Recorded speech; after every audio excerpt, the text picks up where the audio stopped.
Philip Ingram. I mean, it is extraordinary. I mean, genuinely, BBC, 15 minutes yesterday and today, all their leading news programmes this morning, all about the California wildfires. OK, 5 people have died, 100,000 people moved. That's awful. It involves celebrities. Yeah, I get that. But 15 minutes until there was a vague mention in very sort of technical terms about this massive issue with basically the fiscal headroom, as it's known. It's a load of absolute nonsense, this concept, by the way, that the Chancellor has basically gone in a moment, with an extra £10 billion a year cost of servicing our massive multi-trillion-pound debt. Yeah, well, you know, the OBR after the Office for Budget Responsibility. Yeah, Office for Budget Responsibility. After the last Chancellor's statement, her little budget, turned around and proved that the government was not going to achieve, on its original statistics, the 2.5% growth that everything is predicated on. Every policy that the Labour government's got is predicated on a 2.5% growth, and OBR said over 10 years it's not going to happen. Now we've got another hit against that, and therefore, you know, their plans, which they don't have because they didn't do any planning whatsoever, but the feed into all of these studies and reviews and everything else that they're doing definitely more reviews. Is in an even worse position. I don't know how they can get out of this. It's a circle that, you know, it's not going to be squared. No. That is certainly the case. And before the election, we were back on a path to growth again. They've destroyed that path. Vaguely. Vaguely. A tiny little bit. But you know, the way economics is around the world, you have to go very small and begin to build. But with more hikes possibly likely, we don't know what's going to happen in case there are tariffs from Donald Trump. And I know David Lammy this morning, the Foreign Secretary, playing very nicely, refused to criticise Donald Trump. We'll talk about that a bit later. But you know, desperate to kowtow. But I mean, also crucially, food prices. I mean, energy prices. Oh yes. They're not going up at the same rate. The rate of increase, they're not going down. They're not going going back. up. They're not going back to what they were in 2020. That's not happening, guys. They're still sky high. And we've got, again, millions of pensioners, the lowest incomes, losing their winter fuel allowance of £300 a year. But, I mean, things everyone has to pay for. Energy. You know, the basic bills, your water. We know water bills are going up. All of that. But food. You know, people need to buy. That's not an option. That's not, shan't I buy a Ryanair flight this summer? That's, do I need to eat? Yeah, the answer is always yes to that. Food prices are going to rise. Retail bodies, including the British Retail Consortium, have warned. Food prices increased by an average of 4.2% in the latter half of the year. Now, I mean, again, you know, that is another massive increase. When inflation was at 11.1% a couple of years ago, we still were seeing increases in food prices, in some cases, you know, 30% plus. And it's, you know, it's destroying it at its beginning in our farms. It's destroying the ability to import food because of the increased costs that there are associated with that. Then to distribute and sell the food, the increased staff costs that there are around that. You know, at every stage, the government has set the conditions to increase. I don't think they even. I mean, genuinely, when they did not just the national insurance payments by contributions by employers going up, but also lowering the threshold at which people pay, so, you know, to about £4,000. I mean, it just meant that there was just it's £25 billion more raised in tax, specifically from employers. Specifically from employers, for hiring people. Again, I've always got it. Literally, the word literally being used, a jobs tax. And they seem to be utterly surprised and shocked, the idea that employers might then go, I'm not going to give pay rises to my staff because the cost of employing them has gone up.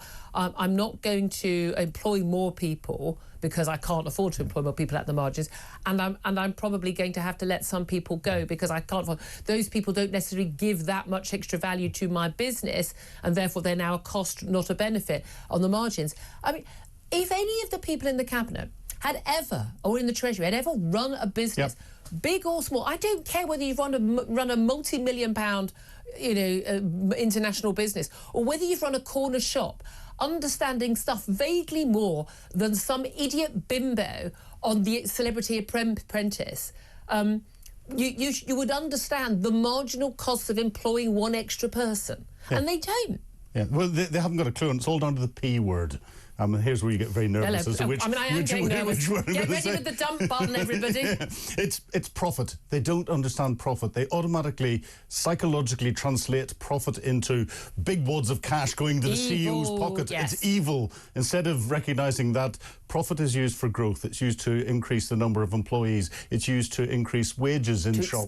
To buy a new shop, new factory. To build on the business. And only if that's successful will a board then turn around and say, hey, CEO, you're doing really, really well. Yeah. We're going to give you, and shareholders, we're going to give you our share of the profits. Most companies aren't even like that. They're small and medium-sized enterprises. You don't make profit. 80-90% of people in this country are employed by those sorts of businesses. I'd just love to hear your reaction to this, because I just find it extraordinary. The free pass that Rachel Reeves has been given on this, absolutely extraordinary. What spending cuts would you expect? What more tax rises would you expect? We're told it's more likely to be spending cuts, but I think it'll be a bit of both. Well, and again, they always say they've got no money. It's like, well, yeah, but you seem to have the money for the train drivers. Yes. You seem to have the money for paying, we'll come on to this in a moment, the Mauritius to give, I don't get this, to give away the Chagos Islands. We're paying for the privilege. Got money for this, like £22 billion carbon nonsense, climate stuff, paying money to overseas countries to tackle climate change for them. A load of stuff that's utter waste of time, utter nonsense, just going into the pockets of rich green companies and kleptocratic leaders. But it is, very rarely I'm speechless, but oh my God, they are so bad at being in government. Well, Rachel from Accounts is such a good economist. She's got so much. She's as good an economist as she is a chess prodigy. This is the other extraordinary story. This is genuinely extraordinary. Liz Truss, the former Prime Minister, has sent, this is a legal letter, lawyers acting on behalf of the former Prime Minister, sent a cease and desist letter to Sir Keir Starmer, the current Prime Minister, demanding that he stops making claims that she crashed the economy. The Telegraph has seen a copy of this lawyer. The letter argues that the statement is false and defamatory, and suggests the assertions from Keir Starmer before the general election may have contributed to her losing her battle to be re-elected as the MP for South West Norfolk. Basically, her mini budget back in September 2022. I remember being, when we were talking about it, and we were at late Tory party conference when it was all going off, and financial markets reacted very negatively because there were major tax cuts funded by borrowing, and of course, the vast amounts of the extra borrowing was to pay for covering people's energy bill costs. And again, a lot of that down to not just what happened in Ukraine and sanctions on Russia, but actually down to absurd, insane energy policy carried out with the Tory government. So they got themselves into that mess just as much. But the legal letter argues that the financial movements didn't amount to an economic crash because there was no fall in economic output, no rise in unemployment, and so it didn't count as an economic crash. It's not true. But given where we are right now, with the cost of government debt and servicing that debt, paying the interest, rising to higher than it was in September 2022 under Liz Truss, it's extraordinary that Keir Starmer's throwing those claims around still. Oh, very much so. And what happened under Liz Truss, primarily down to the City of London, but it was a short, sharp shock. It didn't create a long-term issue. What's happening now is a long-term policy that is creating a very, very long-term issue. And it's the same way that if you get radical surgery to cut out a cancer and you get rid of it, it's harsh at the time, but you've got rid of the disease. It was badly politically done. Exactly, and she was pushed on. But if you don't do that, if you let it grow very, very slowly, which is what this government's doing, it will destroy the body. I'd love to hear your reaction to that as well. Do give us a call on that one, 0344 499 1000. Let's also talk about that vote last night in the House of Commons. As we expected, Tory call for a national inquiry into grooming gangs voted down by Labour. I thought Keir Starmer and Kemi Badenoch both did good performances at PMQs. I was on air when it was on. I went back and watched some of it back. I don't normally bother to do that, I've got to be honest. But again, I thought Kemi Badenoch made very strong arguments about joining the dots and why we need to have that proper inquiry. And Keir Starmer, a lot of personal digs. Like, you never said there's anything in the House on this one. But she's been front bench. It wasn't her remit, and she wasn't in the Home Office, etc. But she has given speeches about this issue. But he sort of defended his record as well. But the reality is, the Labour got a bit soft on this. I think their pressure is mounting and they will have to have an inquiry. But I think that one of the key points people like Chris Philp, the Shadow Home Secretary, and Kemi Badenoch have made, it doesn't have to be an inquiry or more prosecutions and more efforts to stop what's going on. You can do both at the same time. Yeah, very much so. And the Children's Wellbeing in Schools Bill that everyone was saying is there to protect children. Actually, when you read the detail of it, it is dumbing education in England down to the lowest common denominator. Yeah. Labour did that whenever they brought in comprehensive education many years ago and got rid of grammar schools and secondary schools and everything else. Tell me about it. And that's what this bill's all about. The Tories, I think, knew that bringing this amendment in would never pass. But the fact that it wasn't on record to say you can say at the next election. Exactly, and it's created the debate that's going on at the minute, which is really important. But what I don't get is the fact that there was a 3-line whip for the Labour Party to vote against it. MPs were basically told you lose the whip if you do not vote with the government. Yet our Prime Minister, our Deputy Prime Minister, and our Chancellor didn't vote. There often are deals where, like, if you're busy, you're at an event, you're doing something else that you get to pass it, and MPs are what's called the pairing system. Yeah. But you would think on an issue like this, that those at the very top, the top three didn't lead by example. Absolutely. There's all this fuss also about this grooming gang phrase being racist. This definition of Islamophobia, the Labour Party has formally adopted from the all-party parliamentary group on this some years back. It was chaired by Wes Streeting, now the Health Secretary, of course. But back in 2019, Labour Party adopted the definition and examples set out in a report, which basically talked about what Islamophobia actually was.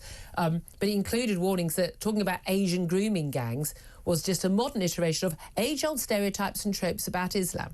And it could heighten the vulnerability of Muslims to hate crimes. I mean, we have that sort of talk when everyone talks about an Islamist terror attack. But let's all sing "Don't look back in anger and light a candle," because we don't want any hate against Muslims. I mean, look, there are people who will use any event by anybody of a particular colour or different religion as an excuse for, frankly, violence and abuse and hatred.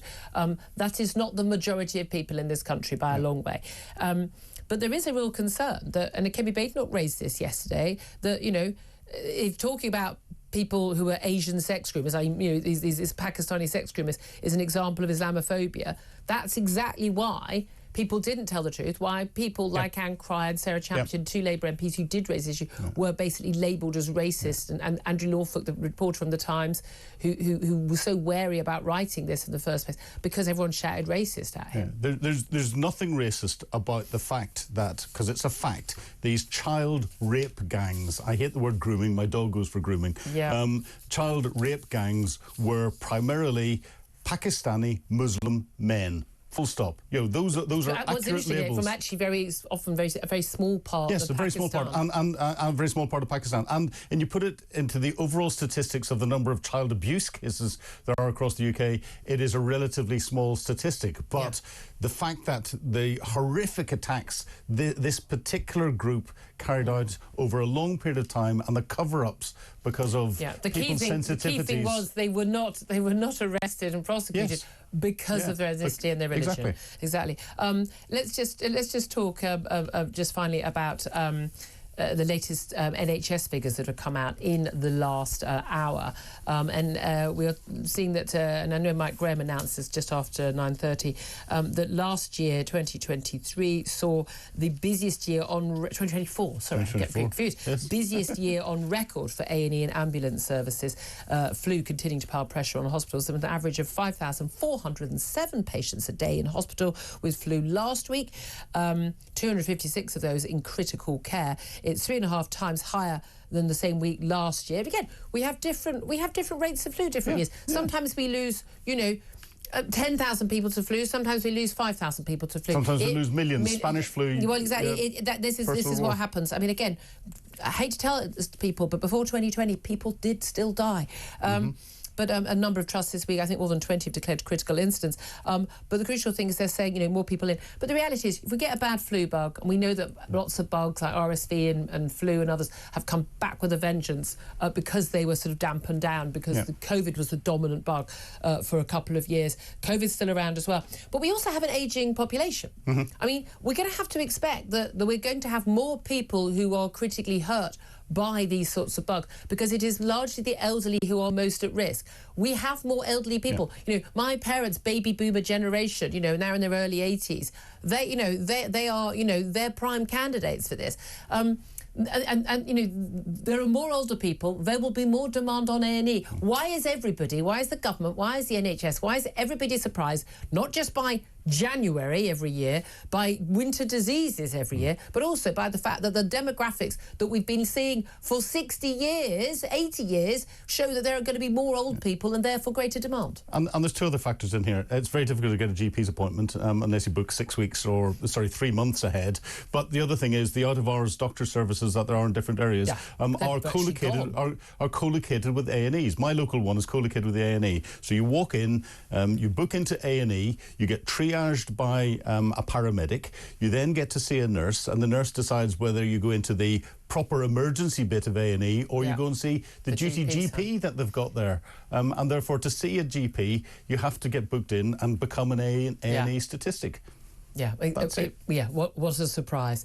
Again, and if people can't get help anywhere else, where do you think they're going to end up going? Or if it's like my local hospital, I mean, whenever I've gone for even for an appointment, I had some allergy testing, and I had to go to A&E. I mean, the vast majority of people in there don't speak English as a first language. I don't admit that's just a London thing, but I mean, literally, the vast majority. No, it's across the country. Now, they may be British citizens now, they've been totally entitled to use the NHS, but the vast majority clearly speaking with foreign accents. Yeah. And then interpreters have to be called in for them, and it takes more time for the doctors and nurses to go through and treat them. But it's just like, we're told, like, oh, well, thank God for all these people who are coming from abroad to work on our NHS.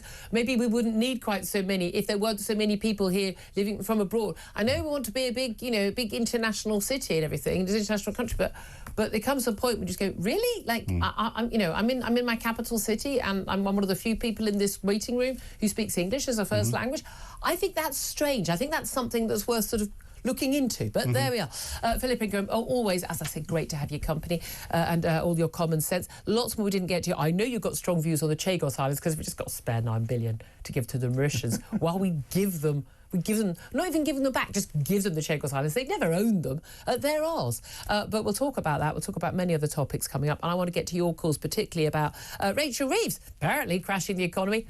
Not a story on the BBC. Massive issue when it's Liz Truss, apparently, although she says she didn't. She sent a cease and desist letter, a legal letter to the Prime Minister saying, stop saying I crashed the economy, I didn't, it's defamatory.